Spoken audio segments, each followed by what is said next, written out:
our next speaker is up. And if you are not familiar with Shelby, Shelby has been teaching us all about intimacy and relationship. And that's exactly what she does. She is a relationship and intimacy coach, as well as Reiki master. She helps women in creating fulfilling and stepping out of loneliness. And she is talking about a topic that literally, Shelby, I was having a conversation with someone yesterday. And we kind of kicked off our day to have like a Thanksgiving conversation. And we got into the conversation of relationships. And that led us to the conversation of codependency. And so she's going to be talking about healing codependency. She also has a gift for everyone and a gift for one person later on that we're going to talk about. But Shelby, welcome to the Stand Up Speak Up show. Thank you. It's nice to be here again. Absolutely. Looking great. Now, where are you coming in from? I'm in Sutton, Ontario right now. So happy Thanksgiving. Thank you. Yeah. We had a great singer, Connor, who's also from BC, kick us off with Amazing Grace. So again, just another happy Thanksgiving to all our Canadian sisters. So you've talked a lot about relationship, you talked a lot about intimacy. There's been all sorts of really brilliant conversations, but in talking about codependency, how does that show up in relationships and sex? Those are two topics that you cover really well. Well, okay. So yeah, in relationships and in sex, and then also in business, I've started really realizing how codependency can affect you. It's amazing how it can just like translate over to any type of relationship you have, even with your pets. I was talking to someone and I was like, it sounds like you're codependent with your dog. She's like, yeah, I think you're right. You're right. But how it relates with relationships and with sex, it's basically the same thing as with the healing thing. So I was doing I was teaching a Reiki level course to someone recently. And a part of what I do with my Reiki levels is teaching people how to be ethical healers and to understand what a codependent healer looks like. And I think a lot of people suffer with codependency in the sense that I've just met a lot of people that want to help fix others and completely take it on for themselves and not realize that it's not even a two-person thing necessarily. It's the other person's job to heal themselves. And so it can become this really, this battle in relationship. And I'm trying to I want to talk about all things all at once. In the relationship in itself, it can be a battle of trying to fix the person, but not actually giving them the tools or the space or the availability to actually learn how to do it themselves. And then you just become really enmeshed and become like codependent on one another. It's like, I need to fix you.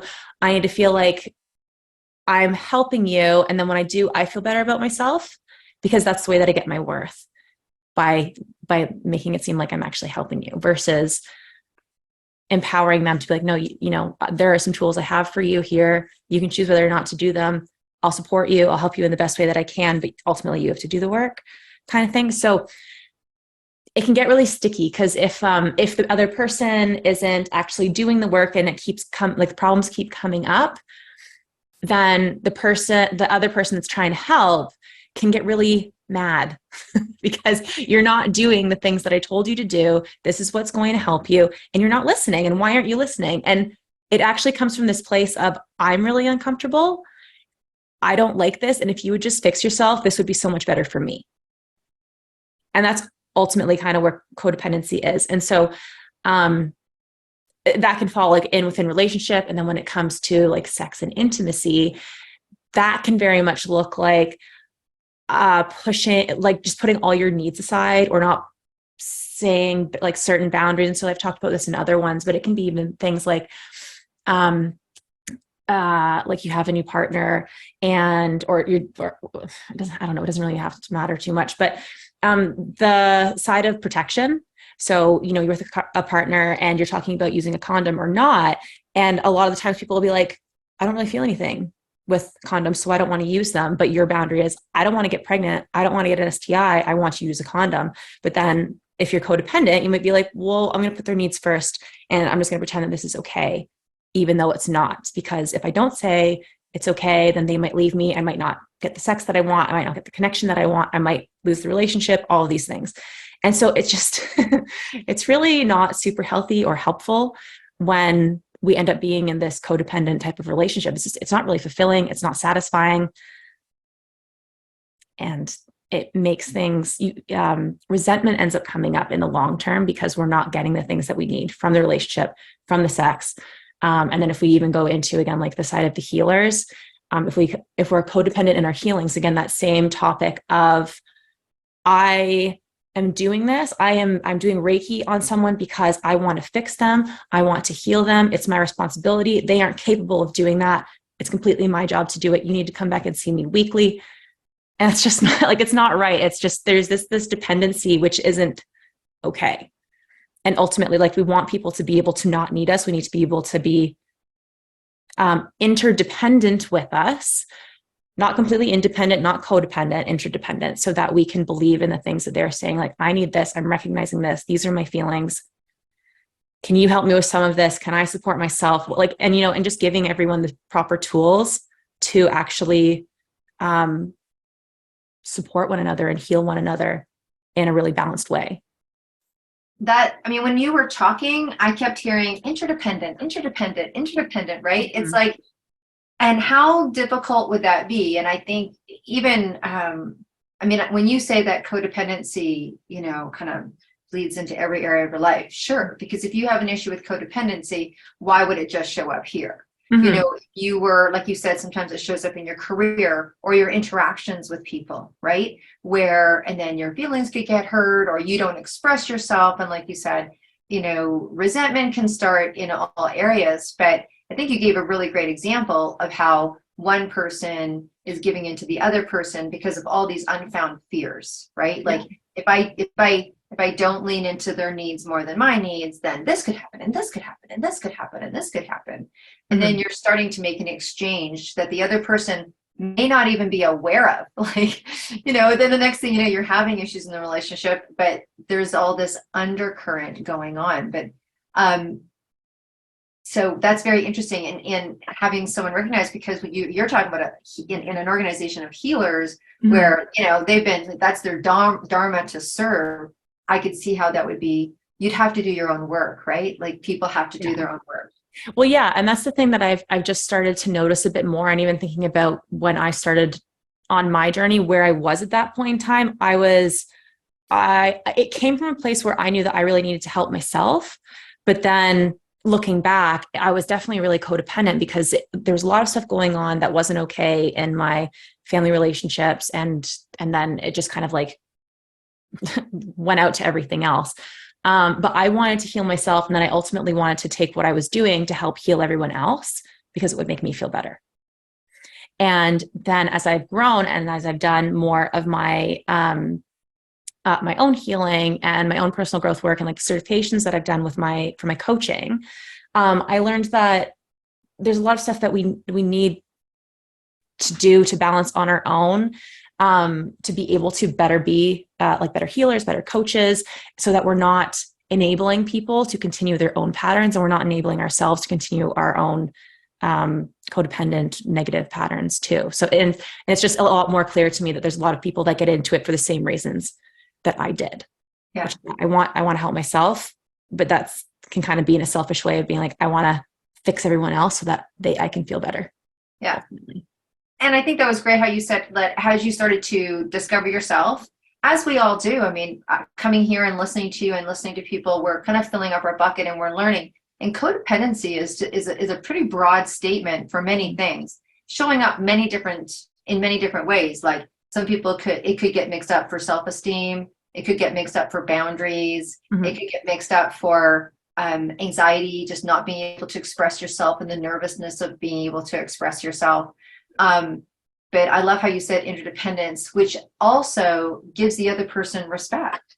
I think you're talking about, whether you're talking about the work relationships, the intimate relationships, the sexual relationships, or whatever relationships, even, so like you said, someone with their pet, right, is really codependent.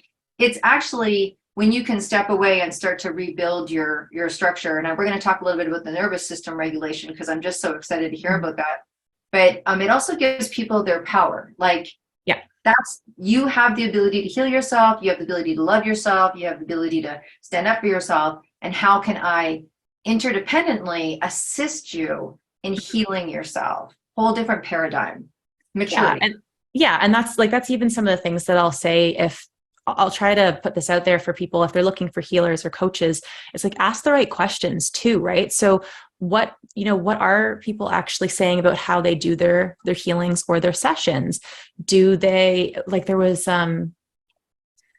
this one person that I recently was talking to, and they were talking about they put them in this program, this healing program, and then their goal is to end up funneling them back into this other program that they have. But I didn't like what they were saying with that, because to me, it's kind of like, so you want these people to still be reliant on you. You don't actually want to heal these people. You don't want to fix these people fully. You still want them to need you. And that's not healing them. That's enabling, like, you're not being the tool that they need at that point. You're not helping them. Right. It's okay. Well, talk to us about this, because I'm looking at it. I just got so excited when you said me, hey, let's talk about the nervous system, Mm-hmm. the nervous system regulation, and what can happen and in relationship to healing. Okay, so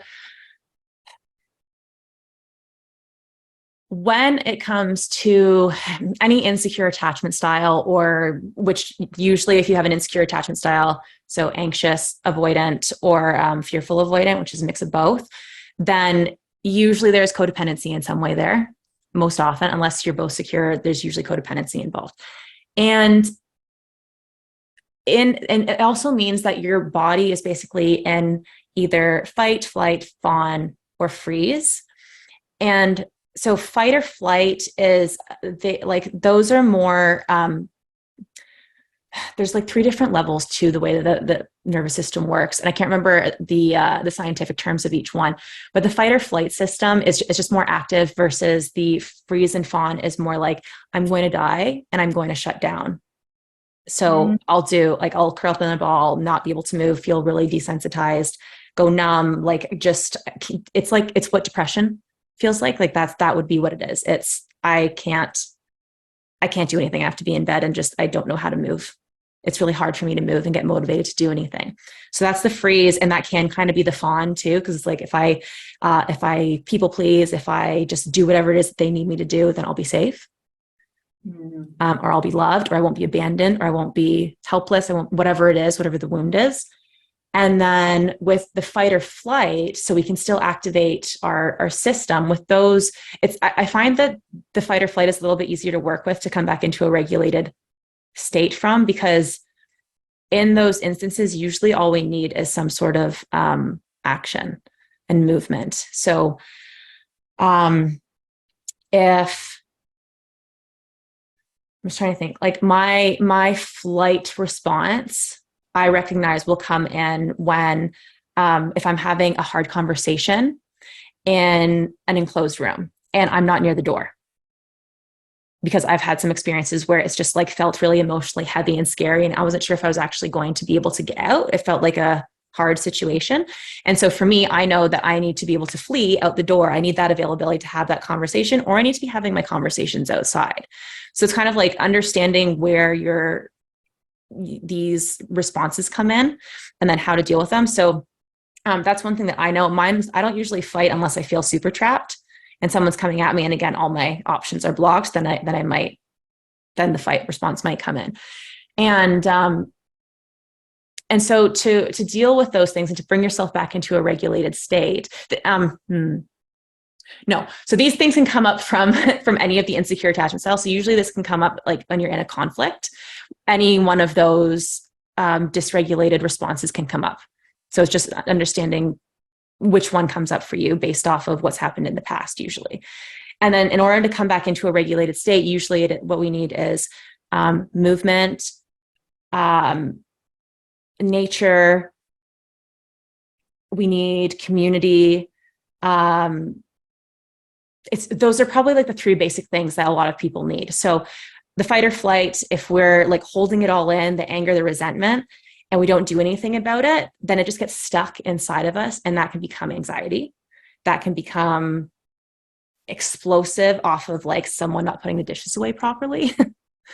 And so if we can go and work out, dance, run, like something, some sort of heavier, not yoga. If you're in a like fight angry mode, you don't want to be doing yoga. You want to go and do something that's like, I am angry and I'm going to power it out in whatever movement I choose to do. Same with the flight, probably. If you're in that dysregulated mode, then, the like shutdown mode, and you're not really feeling like you can do a whole lot, or you're really sad, then going into something like yoga or a walk in nature would be really good, because nature just helps us to regulate ourselves back down. Music, I know that like you're big into music in general, and music speaks to people in all these different ways. So you can listen to certain things that will bring you into a more regulated state, but you also have to be mindful of the type of music that you choose, because it can also bring you further down into the hole, all depending on what you choose to listen to. So you just have to be mindful of the tipping point there. And then, what was the last one I said? Community. So again, this with the codependency side of thing, this is some of where we have to realize where the line is and how do we regulate ourselves? Can we take a moment to go in and like, I usually end up with a hand on heart and belly kind of thing, and just be like, what is going on? Can I breathe for myself for a minute? What am I feeling? What do I need? And figure that out. Can I give that to myself? Or is this a moment where I really do need someone else to co-regulate with? Because we can co-regulate with other humans where we do it consistently. That's also a part of being a healer, is that you need to come in a regulated state so that the other person can co-regulate and be in a nice chill state with you. You don't want to go in anxious and then cause them to be anxious at the end of your session. So deciding whether, if you're on an anxious spectrum and you're feeling like you want to connect, usually it'll be, I feel something, and then bam, you're texting, you're calling, you're going and talking to someone. There is no pausing to breathe or to consider how you're feeling. And then if you're avoidant, it will be more of a, I don't need anyone, even though you may really need to go and talk to someone kind of thing. And then fearful avoidant, it just depends where you are on the spectrum, but there's usually, it can just flip-flop depending on where you are. I think it's important. I mean, I'm really glad that you went into that. First of all, I'd never heard of fawn or freeze. And I think that's amazing, because there are in-between states between, fight or flight. I really love that you talked about, when you talk about automating your nervous system, because we've all had those experiences where it just feels off. Mm-hmm. Sometimes we know why. Sometimes we've been triggered. Sometimes it's a movie. Someone said something yesterday to me. We were coming back from Thanksgiving dinner, and someone said something in the vehicle.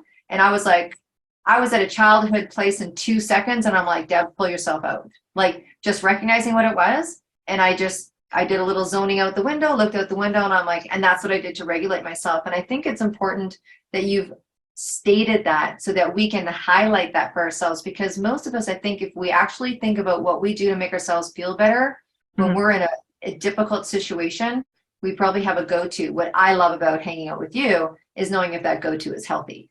Mm-hmm. Does it serve you? Yeah. Is it serving you in the long run, or are you just avoiding, and then here you have a physical condition? Are you avoiding and your finances are in the same place? Are you avoiding and you have the same issues in your relationship? Mm-hmm. Like, you have something. There's ways that you are self-soothing or self-regulating, but are they healthy? Yeah. And like, a regular one that people do that isn't so healthy is the social media or the binging, or even just like overeating, because they're feeling kind of like hollow or not feeling good. And they're like, well, maybe if I just overeat, then I'll feel more full, or I'll start to feel something, because then I'll get uncomfortable, and then I don't have to feel that other uncomfortable feeling. It's just a physical, I'm way too full now. Mm-hmm. Well, that's good. It's Canada Thanksgiving, so we're all feeling double. We're all feeling a little bit too full. But don't eat your feelings today. No. And I like the community thing, because I bet you, I don't know if anyone else, I'll be completely transparent. It's like, I'm good. Like when you said like that, when we flip from avoider to Kathleen's like, yeah, right. It's like, I'm good. And I don't know. And I think that's also a part of codependent. Like, everyone's good, whether I'm not good or not, I'm good, or I don't need, and I love that part about community, because particularly people that are soul-minded or solo-minded, or have had to be survivors, or whatever it is, self-reliant, or, we're talking to a lot of people that are entrepreneurial and what have you. there's that solo play. Mhm. And I think people really forget about real community. Not just, hey, we're on the same networking group together, or we're not in the same, we see each other at church once a month or whatever it is, right? But that real sense of community where you're feeling like healing exchange. Yeah. Well, and that can even look like you can have that type of community in many different places. So you could have a portion of that community, certain people that help you with that like if you go to church, it could be there. It could be your other Reiki people. It could, like for me, I've got a dance community. I have my like sex and sexuality community, my other coaches that I like to hang out with. And then I've got my family, and then I've got my friend, and like each kind of section offers something different for me. And they all offer these really nice little, like more niched areas of community, which not everyone else will be able to handle. Like, I had this one problem recently. I'm like, who can I actually specifically talk to about this that I think would really get it? Yeah. And they're over in, this particular grouping or this direction. And so like, community is important, and it doesn't have to be you don't have to be reliant on one particular community. You can space it out. I love that you said that. So you can put it together yourself. Mm-hmm. As we kind of go to wrap up a little bit, is there anything else? I mean, thank you again. You just shed light on so many different ways. And Shelby is in the book, and we will be seeing her and hearing her throughout the remaining part of this incredible event, all the way to May 11th. May 11th. There's a community. There's a community of people. Is there anything that you'd like to wrap up with? I know we have a gift to everyone, and I know that there's a gift to one. But before we get into your gift giving, is there anything that you'd like to save to wrap up? I had something when you started asking me that, and then it went away. So I think I'm good. I love that. Well, for everyone, a gift to everyone is $22 off, which is lovely because it's the 2-2 off a 60-minute distant Reiki session with Shelby. And then a gift to one is a full 60-minute distant Reiki session. And Angel, I'm going to just toss it over to you for a few minutes and give some feedback while I put the question together, so you guys can get yourself ready. If you don't know how to play this game, this is how you play it. If you want to win Shelby's gift, you're going to put your email and the answer into at the same time, like the answer, the email, put it into the chat, and Dorothea is going to be connecting with everyone tomorrow, not today. The free gift, you can talk to Shelby and talk with her in the chat afterwards. But while I'm putting that together, Angel. Yeah, Shelby, thanks so much. Right? I think that this one, like, you just really just feel like you're in your power today. Good. I didn't feel like that on some of my other ones, so that's good to hear. It's just a real confidence that is coming through. Like we've hit the nail on the head of your sweet spot. Do you feel that? It's kind of. I still feel like I'm super passionate about the sex and sexuality side. It's just whether, like, which particular note on it I like to talk about the most. But yeah, yes, codependency is also something that I've been working on for myself this year. Like the whole theme has been, okay, like each month, what's the thing we're working on each month here? So it's a big deal right now for me. So no one of it. It's interesting. I was with my kids the other day. We were talking about kind of extremes of like too much of any one thing is a good thing, right? Mm-hmm. Or it can be a bad thing. And the topic of love, right? Can too much love be a bad thing? And they talked about, right, when it becomes overbearing and controlling and, stalking, and you just can't, you can get to the other side of it. And so it was just interesting to have you share that topic this week, just as I was having it with my kids. Yeah. Well, it's interesting you saying that. I remember even asking my mom, like when I was really young, and I must have been codependent at this point as well. Of being like, is love enough in relationships? Like to actually keep something together, and thinking about it now, I think it's actually a pretty unhealthy question because ultimately I don't think it is. There's a lot of other things that are factors in that, and love isn't enough. And love isn't enough. Ooh, there's a title of a book or a concept. You're talking to a media maven there. She's got you branded. She's got the bag and the tote bag and the book. Oh my gosh. We'll do the whole thing. Right? It is like, I've been married now 30 years to the same person. And it's different because we feel very different about each other than in different stages, right? That we've been together. And there it does shift and change, and there isn't any one thing that is keeping the whole thing together. But yeah, what a fascinating conversation. I'm just watching you, and I just can feel you, like your confidence just was really, really shining today. I'm like, this is a really solid topic for her. So thanks for sharing. Thank you for the validation of that. That's very nice. All right. And so look at, you want to spend some time with this woman. Yes, you do. So in the topic of codependency, I'm sure when we started to share that, you were surprised to hear how many areas that codependency can go in. And me and Shelby were chatting a little bit about how I was talking about it with a girlfriend yesterday. We were talking about in relationship to relationships. And you were sharing like how you even saw it spread into an area of someone's life who they had a codependent relationship with and it was something that we all kind of chuckled at. And so you can put that answer with the email, and I see people are doing that already. So it is so great to hear that you guys are really tuning in and you're really listening. Shelby, thank you so much. Hang out, go into the chat. I'm sure there'll be some questions, and thank you so much for being consistent and brilliant. And Angel is exactly, you are absolutely on point today.